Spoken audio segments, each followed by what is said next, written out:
اسی طرح دین میں بھی ہمیں ان طلباء کی ضرورت ہے جو اپنے اذہان کی بنیاد پہ عالم ہو، اپنے فکر کی بنیاد پہ دوسروں سے مقدم ہو۔ اب اس تصور کو ہمیں ختم کرنا ہوگا کہ ہم مدارس میں اپنے ان بچوں کو بھیجیں جو غبی الدماغ ہو، جو سست اور کاہل ہو، یا جو اپاہج ہو۔ دین کو بھی اسی طریقے سے آپ کو ذہین افراد بھیجنا ہوں گے جس طرح ہمیں دیگر میدانوں میں ذہین افراد درکار ہوتے ہیں۔ آج ہم اس بات کا رونا روتے ہیں کہ ہمارے پاس قابل مفتی موجود نہیں ہے، ہمارے پاس قابل خطبہ موجود نہیں ہے، ہمارے پاس قابل مدرسین موجود نہیں ہے جو معقولات اور منقولات کے اوپر دسترس رکھتے ہوں۔ تو کبھی ہم نے سوچا کہ اس طرح کے قابل اساتذہ اور قابل اذہان ہمیشہ اسی وقت میسر آئیں گے جب ہم اپنے بچوں میں سے ذہین تر کو دین کی خدمت کے لیے مخصوص کر دیں گے، مختص کر دیں گے۔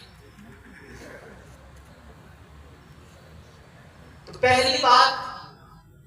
جو میں نے آپ کے سامنے بیان کی، اس کا تعلق ہمارے مدارس کے ساتھ اور مدارس میں پڑھنے والے طلباء کے ساتھ۔ دوسری بات، ہم دین پر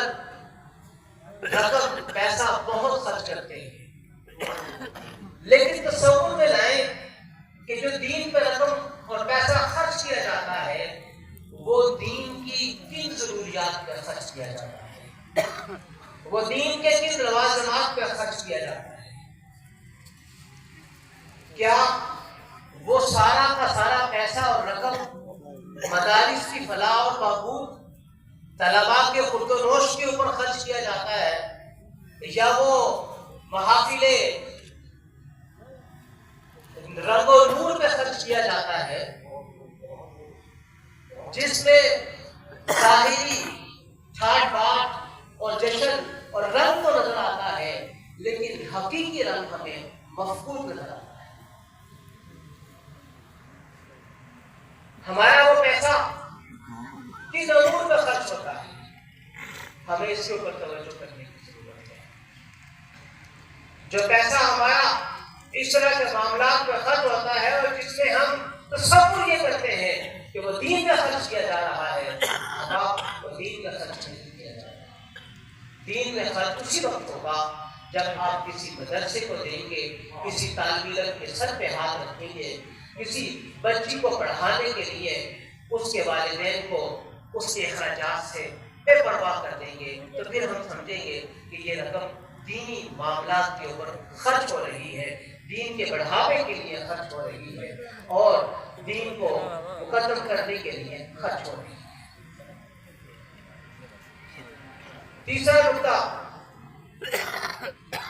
ابن خلدون نے مقدمے میں اس کو بڑے واضح انداز میں بیان کیا۔